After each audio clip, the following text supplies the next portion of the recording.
안녕하십니까. 박용우 목사입니다.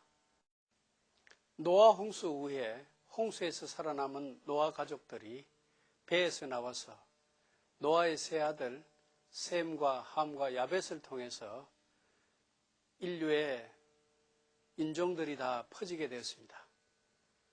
이 셈과 함과 야벳, 이 노아 가족들이 시나ар 땅에 거주하면서 그들이 세운 문화가 바로 슈메르 문화입니다. 이들 노아 자손들을 통해서 세계 온 인류가 이 땅에 편만하게 되었습니다. 그리고 이들은 시나ar 땅에 거하면서 또 바벨탑을 쌓고, 이 바벨탑은 언어의 혼잡을 가리키는데 그들의 쌓은 바벨탑을 통해서 하나님께서 언어를 혼잡케 하시고 사람들을 다 흩으셨습니다. 이들이 흩어져서 이루은 문화가 이집트 문화, 또 세계 곳곳의 문화라고 할 수 있습니다. 창세기 11장 4절을 보면은 이런 말씀이 있습니다. 자, 성과 대를 쌓아 대 꼭대기를 하늘에 닿게 하여 우리 이름을 내고 온 지면의 흩어짐을 면하자 하였더니, 여러분들이 지금 보시는 사진은 바벨탑이라고 생각되는 지구라스의 모습을 재구성한 것입니다. 많은 학자들이 창세기에 나오는 바벨탑은 메소포타미아의 지구라스를 가리킨 것으로 해석합니다. 지구라스는 높은 곳이라는 뜻입니다. 메소포타미아 사람들은 흙벽돌을 구워서 장방형의 피라미드형의 7층 건물을 만드는 습관이 있었습니다. 밖에는 비스듬한 경사로 계단이 있고 꼭대기에는 종교 의식을 행했습니다. 해와 달과 별을 보고 절하는 의식을 사람들이 지붕 위에 올라가서 행했다는 것을 구약성경 스바냐 1장 5절을 통해 알 수 있습니다. 바벨탑 이후에 사람들은 세계 각지로 흩어져 살게 되었습니다. 메소포타미아 지방의 메소포타미아 문명, 나일강 유역의 이집트 문명, 인더스강 유역의 인도 문명, 황하강 유역의 중국 문명 등 세계 각곳에 흩어져 살아서 세계 문명을 이루게 되었고, 오늘 우리도 노아 자손의 후손이라는 것을 잊어서는 안 됩니다. 이집트 왕들은 나일강을 따라 거대한 신전, 궁전, 도시들을 지었습니다.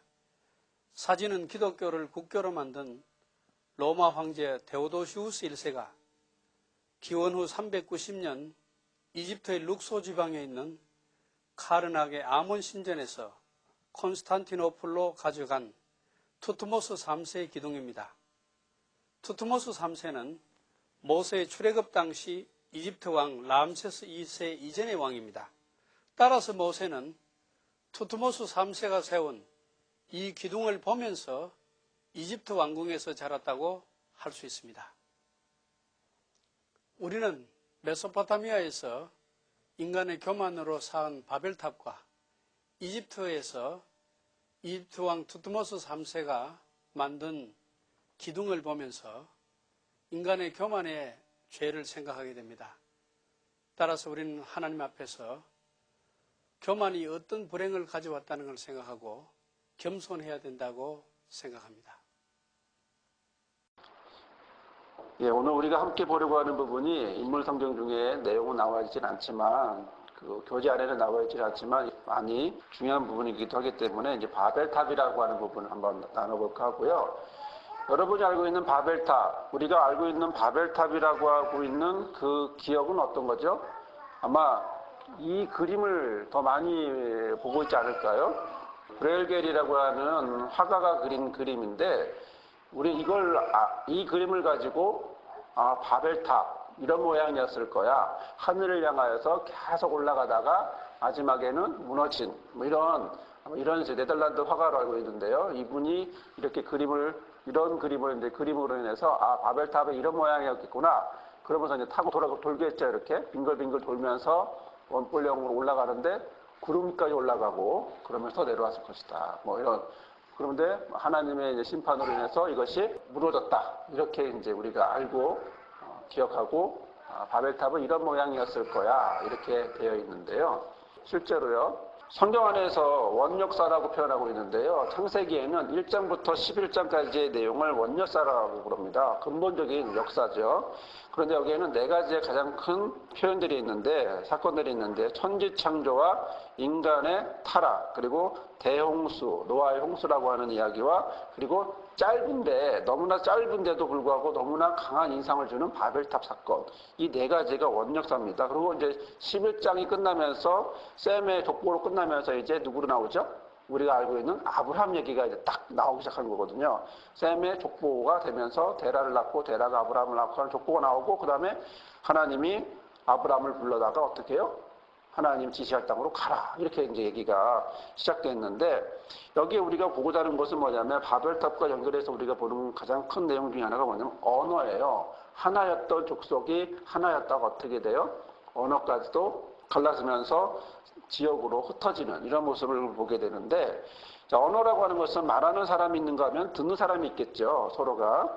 그런 점에서 언어라고 하는 것은 단순히 그냥 말이 아니라 뭐예요? 인격과 인격의 만남이고, 화합, 일치, 찬동, 협동 뭐 이런 표현으로 오히려 반대라면 불화되고 대립되고 투쟁하는 뭐 이런 부분인데, 그리고 언어의 혼란이라고 한다는 얘기는 인간 개인이 또 사회와 국가나 이런 모습 가운데서 불화와 대립과 갈등이 생겼다라고 하는, 서로 우리는 답답한 사람을 뭐라고 표현하죠? 말을 못 알아듣는다던가 말이 안 통해. 자, 그게 무슨 얘기죠? 서로 말만 통하는 거예요? 아니죠. 생각과 사고까지 통하는 거죠. 그러니까 언어라고 하는 것은 단순히 표현만 얘기하고 있는 것이 아니라 오고 가는 모든 것들, 삶이라든가 사고라든가 생각이라든가 모든 어떤 감정이라든가 이런 부분이 다 연결되어 있는데, 언어가 통일되지 않았다는 얘기는 언어가 혼란이 되었다라고 하는 것은 의사소통이 힘들고 사고 자체가 안 되고 갈라질 수밖에 없고, 그리고 이질감을 느낄 수 있는 이런 모습을 하게 되는 거거든요. 그래서 인간끼리 연합하려고 하는 모습에서 그럼에도 불구하고 흩어지게 되는 그런 모습이에요. 인간끼리 연합하는 그런 노력이 있어요. 창세기 11장의 바벨탑 이야기의 전반부와 후반부를 나눠서 보면 인간의 노력이 뭐였는가? 모여 살고 싶다. 이 얘기 있거든요. 모여 살고 싶다. 이 얘기인데, 하나님이 어떻게 하냐면 흩었어요. 역설적이죠. 이게 재미난 표현인데요. 이것을 우리가 11장에 있는 모습을 1절에서 9절까지의 11절에 있는 모습을 한번 구조라고 하는데, 문장의 구조를 한번 보시면 이런 모양을 갖고 있습니다. 여러분들이 이런 내용들을 보셨는지 모르겠지만, 글을 쓴다면 결국 글에는 의도가 있고 내용이 있기 마련이죠. 어떻게 표현할 것이냐의 문제인데, 이 문제를, 이런 표현들을 히브리 언어적인 문학적인 표현으로 뭐라고 표현해야 되냐면 대차 대구법이라고 그렇게 얘기해요. 그러니까 사로 대조가 되고 대구가 되는 건데요. 자, 여기서 보면 웬함이라고 하는 분이 썼던 이 부분과 또 그 다른 부분에서도 구조하는 데서도 보는 이런 부분이 두 가지가 있는데 내용은 똑같아요. 그런데 이 중간에 여호와께서 강림하시는 5절에 있는 내용과 여기서 같은 말인데 위의 내용과 아래 내용이 어때요? 서로 대조를 이루는 모습을 보게 되죠. 자, 온 땅이 1절에 온 땅이 끝에는 온 땅의 언어. 그렇죠? 1절에 온 땅의 언어가 하나인데 온 땅의 언어를 어떻게 해요? 흩으셨다, 혼잡해 하셨다라고 하는 이런 대조적인 부분들, 거기서 서로의 언어, 또 그리고 디본을 보면 자, 벽돌을 만들자, 자, 혼란케 하자. 이렇게 우리가 쌓자 그랬더니 인생들이 쌓아가는 이런 모양과 성과 대를 이런 중간에 누가 들어가요? 개입이 하나님이 개입하는 거죠. 위의 내용은 누구가 주동이에요? 사람들이죠. 사람이 주동이에요. 그런데 이거는 하나님의 개입함으로 인해서 뒤로 내려갈수록 하나님의 주체로 하나님이 이끌어가시는 역사로 바뀌어지는 걸 볼 수가 있죠. 그런 부분에서 그 창세기 11장에 있는 내용이 이렇게 대조가 되고 교차적으로 이렇게 대꾸가 이루어지고 있구나라는 거 우리가 볼 수 있는데, 그런 점에서 우리가 방금 보셨다시피 바벨탑을 쌓게 되는 원인은 원어에 있었는데 그것이 심판이라고 하는 결과가 내어지고, 그리고 이런 땅을 정복하라고 하면서 하나님이 말씀하셨는데 인간이 무시하고 신할이라고 하는 평지에서 모여 사니까 하나님이 어떻게 해요? 흩으시고요.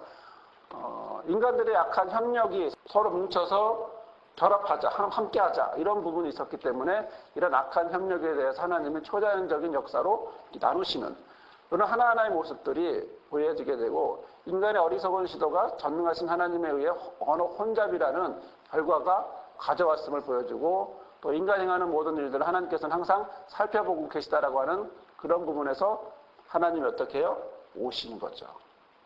강림하시는 거죠. 그래서 하나님의 강림이 보여지는 중간을 배치로 해서 초자연적으로 위아래로 나눠지는 이런 모습을 이제 보게 됩니다. 우리가 여기서 잠깐 보려고 하는 것은 1절부터 9절까지 내용을 이렇게 간단하게 쭉 한번 보도록 할게요. 온 땅의 언어가 하나다. 이게 뭐냐면 그들이 하나의 입술이었다. 구음이 하나였다라고 하는 건데 이것은 결국에는 뭐가 같다는 거겠어요? 삶의 형태라든가 문화 양식이라든가 이런 것들이 다 같은 거예요. 같은 모양. 한국 사람끼리 모이니까 한국 사람 같은 모양을 갖게 되는 거겠죠. 따로 떨어져 있어야 달라지는데 같이 있으니까 어떻게 돼요? 하나가 돼버리는 거예요. 의사소통이나 모든 것들도 하나가 되는데 자 그런데 이 사람들이 동방으로 옮겨가게 됩니다. 성경을 보면 그들이 동방으로 옮기다가 신할 평지라고 하는 곳에 거처를 거하게 되는데 이 동쪽으로라고 하는 미케뎀이라고 하는 이 히브리 말은요. 케뎀이라고 하는 동편과 이제 민이라고 하는 말을 합쳐서 나와 있는 말인데 공간적인 의미와 시간적인 의미가 같이 갖고 있어요. 왜 동쪽으로 갔을까? 왜 동쪽일까요? 그게 궁금한 거죠. 그냥 아라바산에 멈췄어요. 멈추면 그 자리에 있을 수도 있잖아요. 근데 움직여요. 움직이죠? 어디로 왜 움직일까? 이럴 때 이 동쪽으로 움직였다라고 할 때는 어떤 개념을 갖고 있냐면 공간적으로는 동쪽이지만 시간적으로는 먼 과거로부터 멀어지는 거죠. 먼 과거로부터 나온다는 얘기고요. 그래서 과거의 어떤 창조 때를 기점으로 멀어진다는 얘기를 얘기하고 있는 것이고 공간적으로도 에덴을 그래서 이 동편이라고 하는 것이 여기서만 나오는 것이 아니라 앞에 부분 창세기 10장까지 나오는 부분 몇 분 나오는데 거기에 중심은 뭐였냐면 에덴이었어요. 그러니까 중심으로부터 뭐예요? 멀어지는 거죠.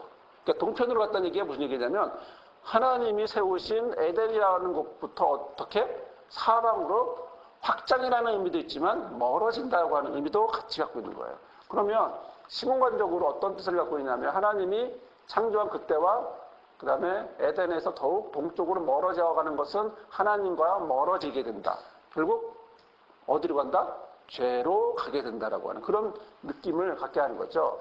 이 시나리라고 하는 것은요, 유프라테스 강과 티그리스 강 사이의 어떤 바빌론 지역을 가리킨다라고 이제 알고 있고, 그렇게 이제 연구 결과가 나와 있는데, 결국 이제 그 지역은 어디냐면 메소포타미아 지역, 지금 이라크, 중동 뭐 이쪽이에요.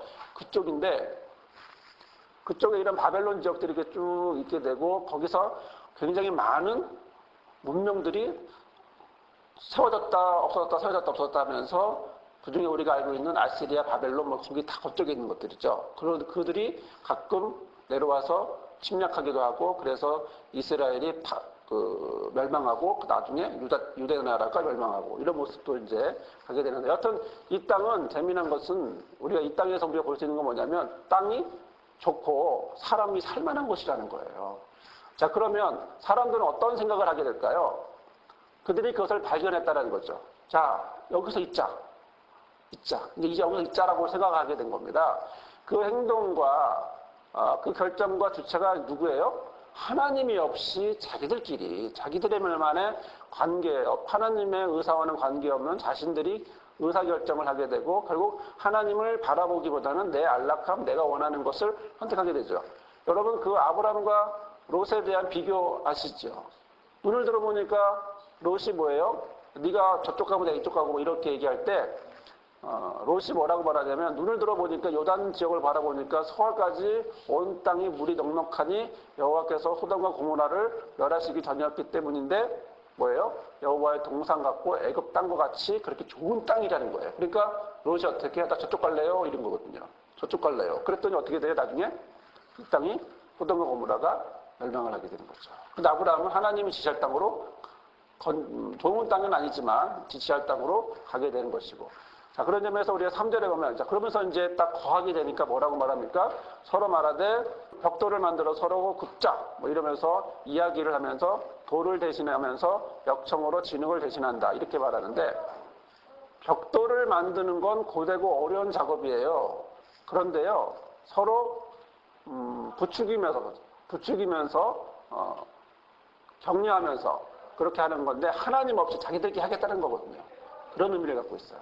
벽돌을 만들었어요. 우리가 벽돌로 벽돌 건축을 하자 이러면서 서로 아주 큰 의미를 부여하면서 열심히 역청을 가지고 만들었다고 표현하고 있고요.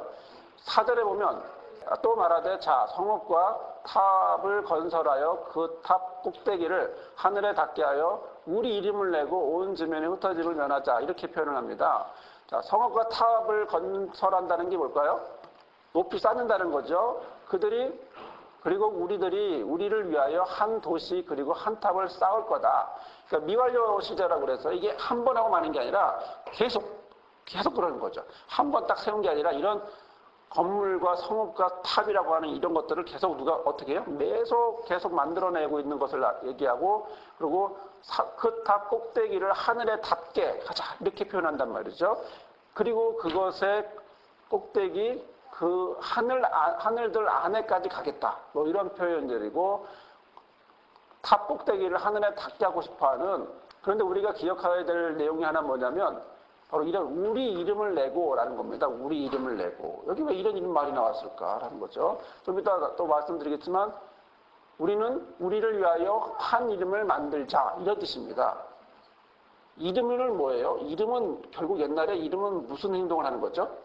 지배권이에요. 소유권이에요. 하나님이 인간을 만들고 인간에게 뭐 하라고 그랬죠? 이름 지으라고 그랬죠. 아담에게 이름 지으라고 그러니까 아담이 이름을 줬어요. 그게 누구 생각하고 똑같았어요? 하나님 생각하고 똑같았어요. 결국 하나님이 이 땅을 인간에게 맡기고 관리하라고 했는데 자, 거기는 하나님 안에서 한 행동이고 이건 뭐예요? 하나님 없이 하는 행동이죠. 바벨탑이 철저하게 우리가 보게 되는 건 뭐냐면 하나님 없이 하나님 없는 모양을 우리가 보게 돼요. 바벨탑을 쌓는 것은 결국 자신의 명예를 위해서고 흩어지지 않으려고 하는 거예요. 그런데요, 하나님은 뭐라고 말씀했냐면 너희는 생육하고 번성하여 땅에 충만하여 그 중에 번성하라고 땅 흩어지라고 그랬어요. 흩어지라고. 근데 사람들은 어떤 생각을 해요? 흩어지지 않게 하자. 흩어지지 말자. 이런 거예요. 성을 쌓고 그 안에 있어서 흩어지지 말자. 이런 얘기를 하는 거거든요. 자, 그러자 여호와께서 사람들이 그 건설하는 그 성읍과 탑을 보려고 이제 내려오면서 주목하게 된 거죠. 자세히 보게 된 거죠. 이것은 겉모양만 보는 게 아니라 뭘 보는 거예요? 인간의 제약된 동기와 재반 사항을 정확히 파악하시겠다라고 하는 그런 의미가 있죠. 그러면서 하나님이 뭐로 말씀하시지 한번 6절 같이 읽을 거예요. 여호와께서 이르시되 이 무리가 한 족속이요 언어도 하나이므로 이같이 시작하였으니 이후로는 그 하고자 하는 일을 막을 수 없을 거다라는 거예요. 없을 거다. 그래서 이거 어떻게 써요? 이유가 뭐예요? 보라 그들이 한 족속이야. 한 언어를 쓰고 있어. 족속이라는 말은 같이 한다, 합친다 이런 말이니까 동질성, 꽁꽁 묶여있다는 거죠. 꽁꽁 묶여있는 이런 혈연적 동질성과 그러니까 거기까지는 좋은데 문제가 뭐냐면 동질성을 가지니까 뭐를 하죠? 죄도 같이 져요. 일본이 모든 사람이 다 죄인이었겠어요? 착한 사람도 많았겠죠. 하지만 어떤 행동을 하죠? 자기네 나름대로의 이제 제국주의가 되면서 이제 2차 세계대전 때 막 쳐들어오는 그런 행동을 하잖아요. 독일이 다 나쁜 사람이에요? 아니요. 착한 사람도 있을 거예요. 그런데 어떤 행동을 하죠? 유대인과 집시를 다 죽이려고 하죠. 그럼 그룹이 결국 민족이 한 사람 한 사람은 착할 수 있지만 뭉치면 집단으로 죄를 져요. 이 문제예요. 그러니까 범죄에도 동질성을 갖고 그래서 어떻게 할 거냐면 그 하고자 하는 일을 이제 막을 수 없을 것 같다. 이런 얘기를 하게 되면서 하나님이 7절에 자 우리가 내려가서 거기서 언어를 혼잡하게 하고 서로 알아듣지 못하게 하자 이렇게 말씀하셨습니다. 자 내려가다 이제 강림하다 혼잡케 한다는 것은 이제 빨라리라고 하는 말인데 섞인다 서로 불가능하게 만든다 이런 것이고 혼잡하다라고 하는 말은 재미난 건 뭐냐면 나벨라라고 하는 말을 거꾸로 돌리면 라반이라고 하는 그런 뜻인데요. 벽돌을 쌓는데 아까 뭐죠? 혼잡케 하는 것이 벽돌을 쌓는 뭐 똑같은 말을 갖고 있는 거죠. 그러니까 우리나라에는 좀 없는 거지만 언어 유의적인 그런 표현이에요. 여기만 이해될 수 있는 거죠. 우리는 우리대로 또 언어 유희가 될 수 가능한 말들이 많죠. 그렇죠? 인간이 쌓은 벽돌을 하나님께서 무너뜨리겠다라고 하는 그런 뜻을 갖고 있습니다.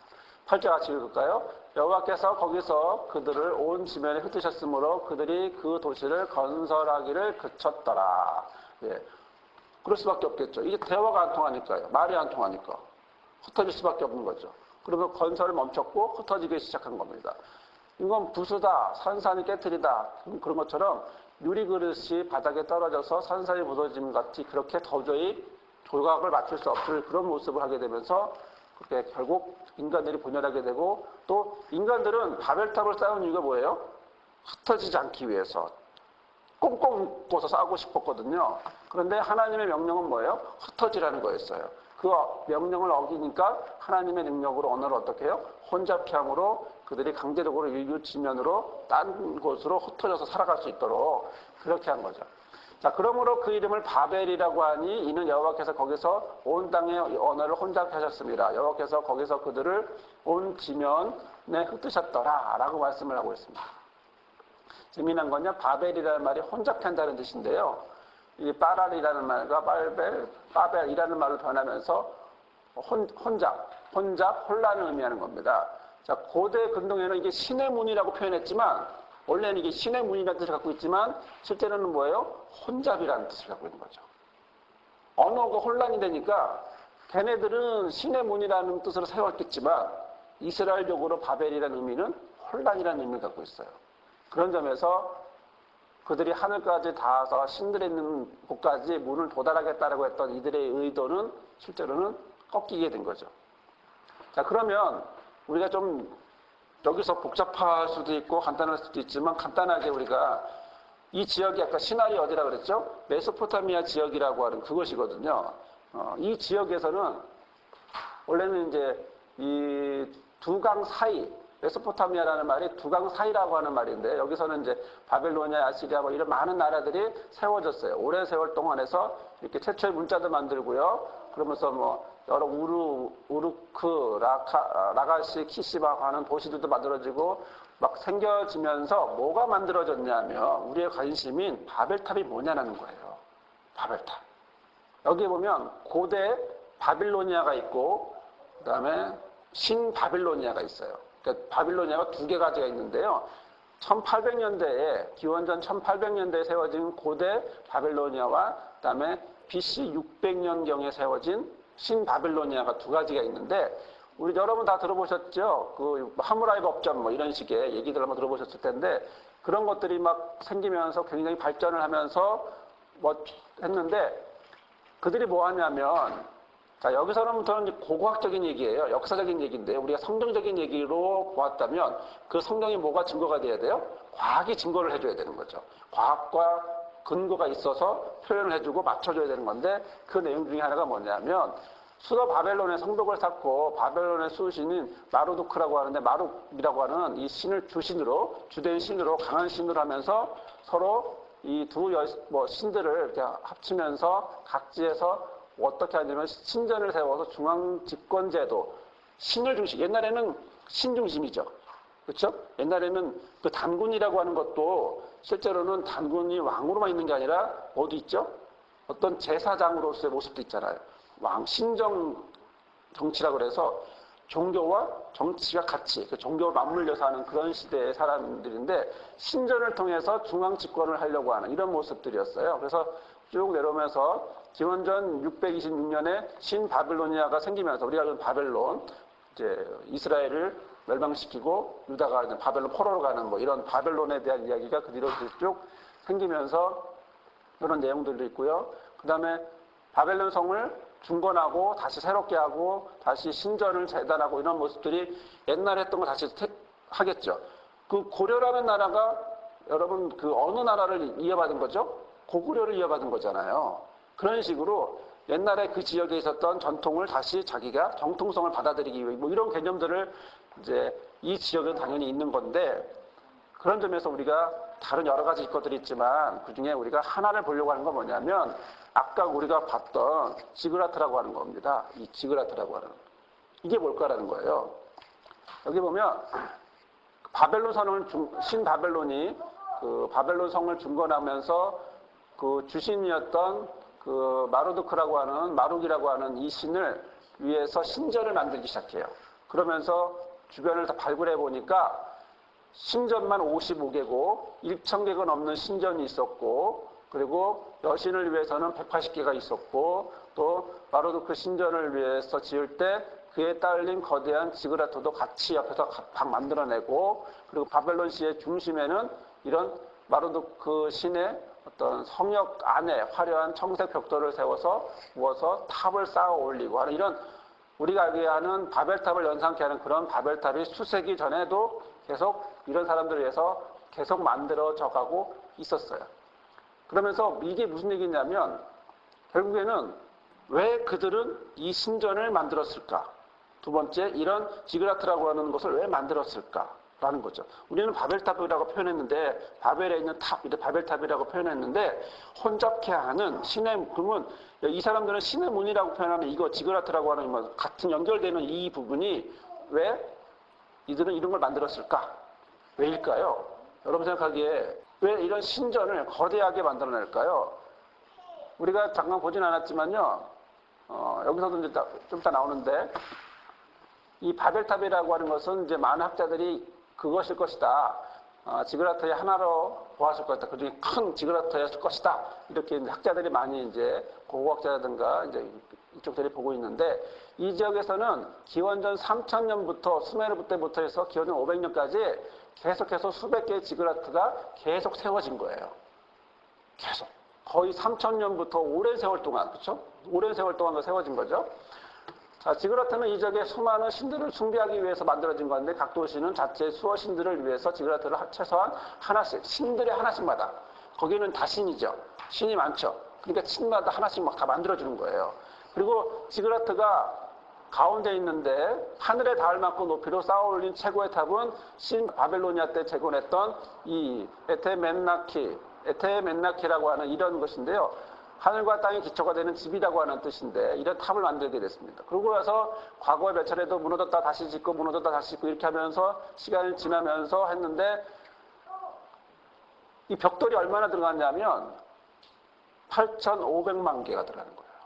되게 많이 들어가는 거죠. 우리가 피라미드만 대단하다고 생각하지만 그 이전에 이미 8,500만 개의 벽돌을 만들었어요. 다른 이쪽은 이 벽돌을 만들고 역청을 만들고 해갖고 그렇게 해서 벽돌을 만들어냈고요. 고대 문헌에 보면은 어떤 얘기냐면 정사각형, 이렇게 보니까 되게 작아 보이지만 실제로 이 크기가 뭐냐면 가로 90m예요. 가로 90m. 학교 운동장만한 거예요. 학교 운동장만한 거를 만들어 놓고 거기서 올라가는 거예요. 착착착착 올라가는 거예요. 탑사트시. 그러니까 여기가 이 높이가 이제 30m, 15m, 6m, 6m 하면서 몇 끝에 뭐예요? 신전을 만드는 거죠. 이런 모양들은 잉카도 있었고요. 많은 문명들이 이런 행동들을 많이 하게 돼요. 여기 나와 있다시피 1층은 높이가 33m, 그 다음에 2층은 18m, 3층부터 6층은 6m까지 해서 꼭대기는 15m에서 결국 다 합치면 한 90m 이렇게 되는 높은 위치까지 올라가는 거죠. 그러면서 거기서 그냥 가만히 뒀겠어요? 화려하게 만들었겠죠. 신전을 만드니까 화려하게 만들고 휘황찬란하게 만들고, 그래서 그 역사적인 근거로 보면 그 안에 신전을 만들었는데 순금이 22톤짜리 순금이 있는 거예요. 22톤짜리로 순금을 만들어서 신을 만들어, 우상을 만들어 놓은 거죠. 여러분 22톤 상상만 해도 상상도 안 되는 금이죠. 거기 1톤만 줘도 좋을 텐데, 그렇죠? 근데 이렇게 만들어내는 가장 큰 이유는 뭐냐면 결국에는 백성들의 노동력을 동원하고요. 그리고 잠깐 있다가 말았던 나라들이지만 그래도 어떤 신을 통해서 그들을 지배하는 이 두 가지 볼 수 있습니다. 그러니까 신을 통해서 지배하고 자신의 힘을 집어넣고 이런 권력을 하는 이런 부분이거든요. 이제 실제로 있는 이런 모양입니다. 굉장히 크죠. 그렇죠? 굉장히 큰 이런 것들을 만들어낸 거예요. 그래서 우리에 있는 지그라트인데 기원전 2060년에 만들었다고 하고, 그다음에 뭐 이렇게 원주민 수메르인을 중심으로 해서 모양을 이렇게 보이시죠? 이런 모양의 디자인도 이런 모양으로 이제 지그라트가 이렇게 되어 있습니다. 굉장히 사람이 요만한데요. 이 굉장히 큰 것들이 이제 가면 이제 계단 올라가는 거죠. 쭉쭉쭉 올라가서 올라가면 사람이 한 1cm도 안 될 거예요. 그렇죠? 1mm도 안 될 거예요. 이런 것들을 만들어내는 거예요. 자, 그러면 우리가 여기서 보는 건 뭐냐면 재료야 보다시피 당시에는요 주로 이집트는 돌을 이용했어요. 그렇죠? 피라미드 돌을 이용했는데 여기는 벽돌을 만들었어요. 벽돌을 만들어서 역청을 집어넣고 이런 부분이고 또 신이 내려와서 축복해 준다라고 하는 그런 특별한 장소를 통해서 생각하면서 만들어냈는데 이것은 왜 그러냐면 신전이면서 동시에 권력을 갖고 있기 때문에 그래요. 그래서 만들어냈는데 바벨론에서 3,000년에서 500년 사이에 이제 수백 개의 지그라트를 계속 이제 만들어내기 시작합니다. 그래서 옛날에 신라 때 절을 계속 만들어내는 거 똑같은 거죠.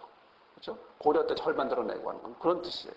계속 그렇게 종교적으로 연결이 됐기 때문에 만들어내면서 하나하나의 단을 쌓아서 피라미드를 만들어냈는데 자, 이런 맨 꼭대기 위에 단에다가 신전이 있고 그 신전은 신들이 땅으로 내려오는 통로라고 생각하면서 그것에 신들이 거기서 들렸다 온다. 이런 생각으로 이제 신전을 한마디로 신들이 거할 수 있는 곳을 만들어 놓은 곳이고 그래서 메소포타미아 지역의 큰 도시들은 모두가 그런 것들을 다 자기들의 특정한 신들을 위해서 다 만들어 놓은 거예요. 우리가 지금 유일신을 생각하는 부분이 아니라 여기는 이제 이렇게 다신, 복합적인 다신이 있고 걔네들은 어떤 죽음 이후의 세계보다 현실적인 세계 그런 부분이고 그래서 어떤 데는요 이렇게 하나 만들어 놓고 중심에 놓고 그 주위에 한 3만 명이 사는 거예요. 굉장히 큰 도시예요. 자, 이런 쪽에서 우리가 아까 봤다시피 마르두크라고 하는 이 신이 결국에는 전에는 이제 지방신이었는데 바벨론이 강해지니까 메소포타미아 지역의 그 큰 주도하는 신이 되면서 가장 큰 국가의 신이 그 지역의 신이 돼버리는 거죠. 그래서 마르두크라고 하는 것이 이제 이런 하나하나 군대의 수호자, 자비로운 지배자, 생명과 건강의 신, 지상의 부양 모든 것들을 다. 자, 그러면 바벨론이 뭐냐는 거예요. 바벨론이 우리가 뭘 생각해야 되는 거죠? 바벨탑 이야기가 우리한테 뭐냐라고 생각해 본다면 바벨탑 이야기는 바벨론에서 비롯되었다라고 하는 것이 이제 역사적인 근거인데 그러면 바벨론이라고 하는 이 자체도 이제 아까 말씀드렸지만 오래된 세월인 거죠. 바벨론부터 시작해서 신바벨론까지 오랜 세월 동안 사람들이 성을 쌓고 지그라트를 만들고 하는 이런 과정 속에서 왔는데 결국에는 세속적인 문명의 극치를 보여주면서도 성경은 그것들을 뭘로 바라보냐면 와 위대하다 놀랍다 라고 말하지 않는 거죠. 그걸 나쁘게 반바벨론적으로 말하는 거예요. 왜 그럴까요? 왜 그런 말을 할까요? 그것은 이 메시지는 결국 하나님 중심의 메시지와 반대되기 때문이에요. 그렇죠? 우상을 위해서 이렇게 수백 개의 지그라트를 만들어 놓으면 그리고 그곳에서 힘을 규합해서 뭘로 해요? 우상이 세지는 거잖아요. 그런 점에서 전능한 하나님의 야훼 신앙을 갖고 있는 유대인에 있어서 이스라엘에게 있어서 그것은 받아들일 수 없는 내용인 거죠. 그러니까 어떻게 해요? 반대라는 거죠. 그래서 이런 모습이 있고 거기에는 근데 우상 숭배의 모습이 있는데 원래는 우리가 알고 있는 것처럼 하늘에 도달하려고 하는 게 아니라 실제적인 의미는 뭐냐면 신들이 거치는 신들의 탑을 생각했던 건데 하늘에 있는 신들이 거기에 있는 곳인데 이런 곳에서 화려하게 외관을 만들고 어떤 신의 위엄과 능력을 만들어내면서 꼭대기에는 큰 성전, 도시의 중심부를 만들고 도시의 중심부에 큰 성전을 만들고 그것을 중심으로 인간이 희생제를 드림으로 신이 예배할 수 있다라고 하는 이런 표현들을 하게 된 거죠. 그러니까 굉장히 종교적인 우상숭배적인 그런 핵심을 갖고 그렇게 해서 사람들을 종교로 지배하고 있는 거고요. 그리고 나서 그것이 단지 그때는 정치와 종교가 같았기 때문에 이렇게 분리하지 않지만 지금은 종교 분리잖아요. 정치와 종교가 달라지기 때문에 우리는 또 권력이 어떤 모양인가를 우리가 생각해 볼 수 있는데 아라랏 지역을 떠나서 이렇게 시나이가 메소포타미아 지역으로 가서 정착을 하니까 결국에는 어떤 모습이냐면 모든 지역을 개간하고 각 정부의 지역 정부, 그러니까 각각 흩어져서 살라고 했던 하나님 말씀과 상관없이 모여서 뭘 만들어요? 자급자족, 끼리끼리, 중앙 집권 이런 걸 만들어내야 되는 거죠. 그러면 결국 이 안에는 뭐가 생겨요?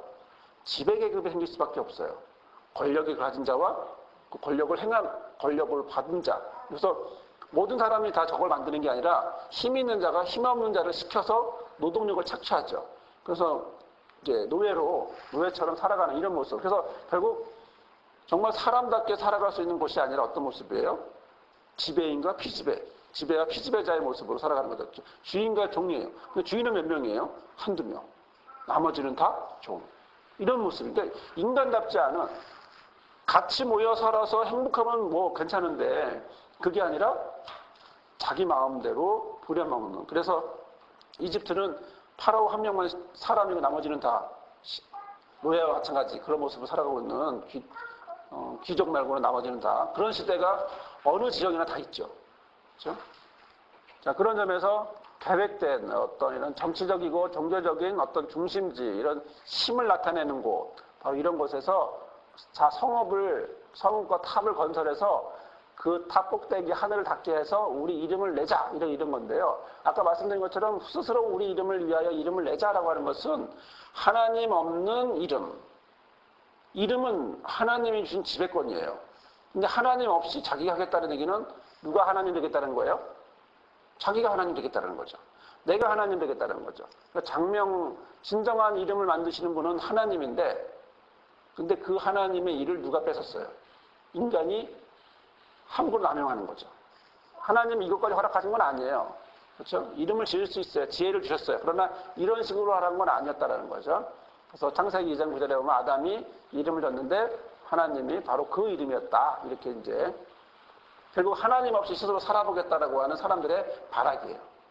바벨론의 이야기를, 바벨탑의 이야기를 보면서 많은 역사적인 모습들을 보면서 여기에는 결국은 하나님 없이 자기가 하나님 되고 싶어하는 모습, 그리고 이 하나님이 되고 싶어하는 모습에 결국 따라오는 게 뭐겠습니까? 심판이죠. 이 심판. 때로는 인간의 불경건은 아무런 방해도 받지 않는 듯 하지만, 그러나 결과적으로 무엇이 있어요? 하나님이 오시는 거예요. 자, 여기서부터 우리가 바벨론이라고 하는, 바벨탑이라고 하는 이 말을 조금은 건조하고 재미없는 내용이지만 쭉 들었지만, 여기서부터 이게 우리한테 무슨 의미냐, 뭐냐를 우리가 한번 나눠볼 수 있는데, 그건 뭐냐면 여호와께서 사람들이 건설하는 그 성읍과 탑을 보시려고 어떻게 해요? 내려오시죠. 이게 놀라운 겁니다. 하나님의 초월성이에요. 인간은 하나님이 계시다고 믿는 하늘 높이 탑을 쌓았어요. 인간의 모든 기술력을 가지고 총동원 했어요. 그래서 가장 높은 곳 쌓아 올렸는데, 그런데 하나님은 이걸 보시려고 어떻게 해요? 한층 내려와요. 인간은 최고를 쌓았다고 했지만, 그렇죠? 신을 위해서 만들어놨다고 했지만, 그러나 하나님은 어떻게 그걸 보려고 인간의 능력으로 만들어놓은 걸 버리고 한참 동안 내려오신다는 거예요. 내려오겠다는 거에 한참을, 그런 뜻을 갖고 있고요. 그 위대성도 마찬가지인데, 하늘에까지 닿을 정도로 위대한, 정말 땅에서 보면 약간 이런 모습들이 땅에서 보면 얼마나 놀랍겠어요. 그렇죠? 우리가 64빌딩 100층짜리 보세요. 우리 처음에 64빌딩 봤을 때 대단했잖아요. 또 우리 이전엔 또 100층 막 진다 그러잖아요. 밑에서 보면 와, 하늘을 찌를 것 같죠. 그러나 하늘에서 보면 어때요? 안 보이죠. 하늘에서 보면 안 보이는 거예요. 근데 하늘에까지 닿는다고 하지만 결국 하나님 보시기에는 그것이 잘 안 보이기 때문에 어떻게 해요? 그걸 보려고까지 내려오는 거예요. 자, 잘 보려면 어떻게 해야 돼요? 와야 되잖아. 멀리서, 정말 크다면 멀리서도 잘 보이겠지만, 멀리서 안 보이니까 하나님 어떻게 해요? 자, 우리가 내려가자. 내려가서 좀 자세히 좀 보자. 뭘 만들었나. 이런 거거든요. 그래서 결국 인간이 만들었던 아무리 그런 모습이랄지라도 뭐가 차이가 있어요? 한계를 얘기하고 있는 거죠. 그래서 하나님의 초월, 하나님의 위대성이라고 표현했지만, 하나님이 인간의 그것들을 보기 위해서 내려오시고 한참, 그리고 개입하시는 부분을 우리가 보게 되는 건데, 하나님의 결정, 자, 우리가 내려가서 거기서 그들의 언어를 혼잡하게 하여 그들이 서로 알아듣지 못하게 하자, 이러면서 하나님이 없는 인간들끼리 있는 것들은 결국 방종하고 엉뚱한 짓을 해가고 있다라고 하는 우상숭배와 자기가 하나님 되려고 하는 이런 모습들을 얘기하고 있고요. 성경은요, 계속해서 이야기하고 있는 건 결국 하나님으로 섬기지 않고 엉뚱한 것을 하나님으로, 그리고 그 힘을 빌어서 자기가 뭐 하려고? 권력자가 되려고 하는 사람들을 하나님은 그를 옳게 여기지 않고 그것에 대해서 심판하신다라고 하는 내용을 갖고 있는 거예요. 그래서 6절 이하에 쭉 보면 이제 하나씩 하나님이 개입하시면서 모습을 했는데, 자, 그러면 그런 역사로 인해서 뭐가 생겼어요? 하나님의 개입으로 언어가 혼잡하고 인류가 어때요? 흩어졌어요. 자, 하나님은 흩어지라고 했어요. 인간은 안 흩어지려고 해요. 성을 쌓아요. 지네들끼리 있어요. 그리고 지그라트를 만들어서 바벨탑처럼 하늘 높이 올라가려고 해요. 그리고 하나님 신을 거기다가 묶어두려고 해요. 그런데 하나님이 오셔서 어떻게 해요? 흩어뜨리는 거예요. 다른 지역으로 가게 만드는 거죠. 그래서 전 인류가 세상 끝까지 퍼지도록. 자, 세상 끝까지 퍼지게 한다는 얘기는 또 우리가 복음을 어디까지 전해져야 되는 거죠? 땅 끝까지라는 거죠. 이런 개념과 연결시킬 수도 있고요. 또 하나 우리가 알고 있는, 그러면 이 언어가 혼잡이 되고 언어가 또한 이게 하나하나 분리게 됐다면 어떻게 될까? 어떻게 해석할 수 있을까? 과연 우리는 어떻게 해야 되나? 그래 놀라운 건 뭐냐면 성경은 이 언어를 다시 합칩니다. 이 언어를 합쳐요. 뭘로 합치죠? 성령이 오셔서 오순절 마가다락방에서 하늘로부터 와서 급하고 강한 바람 같은 소리를 내면서 오면서 그들이 갈라지면서 어떻게 해요? 다른 만화. 그들이 다 성령의 충만을 받고 성령이 말하게 하심을 따라 다른 언어로 말하기를 시작했다고 지금 사도행전 2장 4절에 말씀하고 있는 거죠. 그런데요, 이들이 어떡하죠? 이들이 거기서 마가다락방에서 가만히 있어요? 뛰쳐나가죠. 뛰쳐나가서 뭐 복음을 전하죠. 복음을 전할 때 사람들이 너무 놀라는 거예요. 자, 5절부터 같이 읽어볼까요? 그때에 경건한 유대인들이 천하 각국으로부터 와서 예루살렘에 머물러 있더니 이 소리가 나매 큰 무리가 모여 각각 자기의 방언으로 제자들이 말하는 것을 듣고 소동하여 다 놀라 신기하게 여겨 이르되 보라, 이 말하는 사람들이 다 갈릴리 사람이 아니냐? 우리 각 사람이 난 곳 방언으로 듣게 되는 것이 어찌 됨이냐? 우리는 이렇게 쭉 사람들이 이렇게 있고, 그렇죠? 굉장히 많은 사람들이 있죠? 이렇게 많은 사람들이 이런 데서 왔는데 우리가 우리가 다 우리의 각 언어로 하나님의 큰 일을 말함을 듣는도다 하고 다 놀라며 당황하여서 이러되 일이 어찌된 일이냐 뭐 이러면서 놀라는 거죠. 옛날에요, 저도 이게 참 신기한 일인데 저는 그분에게 직접 들었으니까 여러분한테 말씀드릴 수 있는데, 어느 대학에 가서 이제 이렇게 어느 신학대에 가서 이렇게 이야기하고 있는 중에 그분이 뭐라고 말하냐면 자기는 꿈이 일본 선교사래요. 일본 선교사인데 그 일본 공부를 열심히 하고 있는 거예요. 근데 자기 방언도 일본 방언이래요.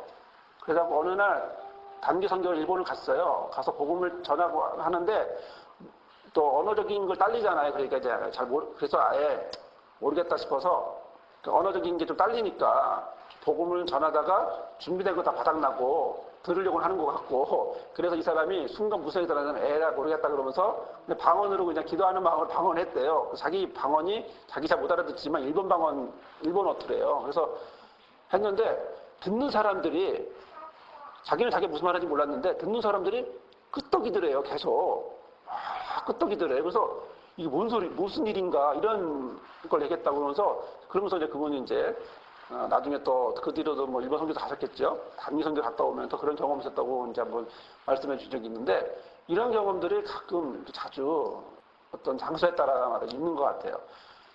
언어가 혼잡해지고 흩어지면서 사도행전에 하나님이 성령을 주시면서 그들의 언어가 통일되는데, 근데 여러분이 잘 보시면 느끼겠지만 이 제자들이 그 나라 말로 말한 게 아니고요. 사도행전 2장에 있는 내용은요, 자기가 갈릴리 사람들이 그냥 아무 말 생각 없이 자기 말로 복음을 전한 거예요. 그런데 누가 들어요? 그들이 자기 말로 듣는 거예요. 그들이 자기 말로 듣는 거예요. 저는 한국말로 말했는데 앞에 영어 쓰는 사람이 영어로 듣는 거예요. 이런 일이 사도행전 2장에 나와 있는 거고요. 자, 그러면 언어란 뭐냐? 단순히 이 말로만 문제가 되는 게 아니라 결국 언어란 뭐냐? 마지막 핵심은 뭐냐면 들을 귀 있는 자는 들으라는 겁니다. 들을 귀. 그러니까 예수께서 말씀하시는 건 들을 귀 있는 자가 들어라. 그다음에 계시록에 보면 귀 있는 자는 성령이 교회들에게 하시는 말씀을 들어라. 이 얘기거든요. 언어의 일치는요, 아까 말씀드렸지만 단순히 말이 아니라 뭐예요?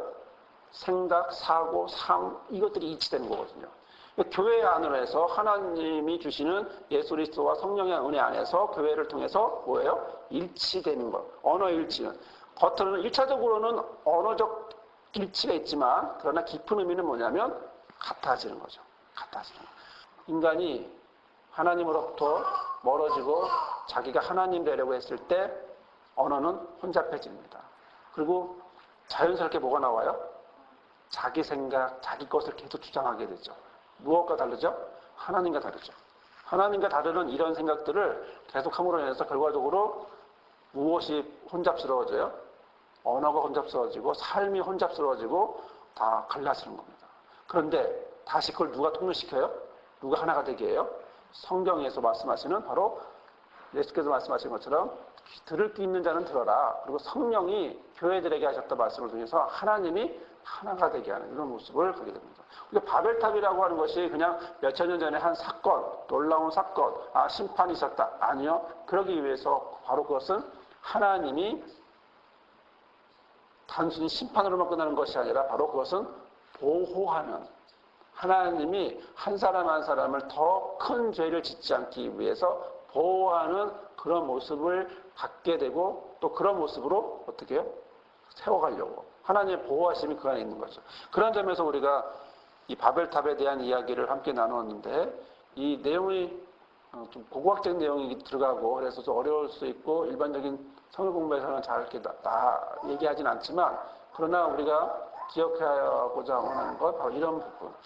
하나님은 인간을 심판하시는 분이 아니라 보호하시기 위해서 그들을 흩으셨고 또 하나님의 말씀은 흩어지기를 원하고 그리고 복음은 또 어디까지? 그래서 땅 끝까지 가야 되고 그럴 때 하나님 주시는 방법은 귀 있는 자는 들어라 라고 하는 그런 말씀을 하나님과 일치되는 마음, 하나님과 같아지는 마음, 하나님 주신 마음으로 채워지는 마음.